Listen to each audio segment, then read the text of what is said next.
కొన్నిసార్లు విచ్చలవిడిగా బ్రతకడానికి మనకు అవకాశం లేదు, విచ్చలవిడిగా మాట్లాడడానికి అవకాశం లేదు. అన్నిటిలో మనకు స్వతంత్రత ఉన్నా అన్నీ చేయదగినవి కాదన్నాడు పౌలు. అన్నిటికీ స్వతంత్రత ఉంది, మన బానిసలం కాదు. తినొచ్చు, త్రాగొచ్చు, వ్యభిచరించవచ్చు, ఎంతకైనా బ్రతకొచ్చు, కానీ అవి చెయ్యదగినవి కాదు. వయసు ఉంది, బలం ఉంది, డబ్బు ఉంది, నేను చెయ్యగలను. కానీ స్వతంత్రత ఇచ్చినందున ఆ స్వతంత్రాన్ని నా పాపానికి, నా సుఖానికి, నా యొక్క సంతోషానికి వాడకూడదు.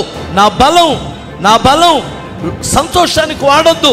నా బలం దేవుని కొరకు వాడబడాలి, నా జ్ఞానం దేవుని కొరకు వాడబడాలి, నా ధనం లోకం కొరకు కాదు క్రీస్తు కొరకు వాడబడాలి. అది దేవుడు చెప్తుంది. మీకు అర్థమవుతుందా?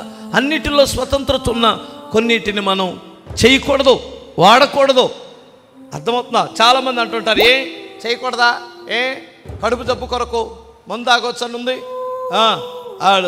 ద్రాక్షరసం ఈ రకరకాల సైతాన్గాడు వాడికి సంబంధించిన వాక్యాలు వాడు ఏరుకొని మిమ్మల్ని పాడు చేస్తుంటాడు. అలా చేయకూడదు. ఓకే, హల్లెలూయా చెప్పగలరా?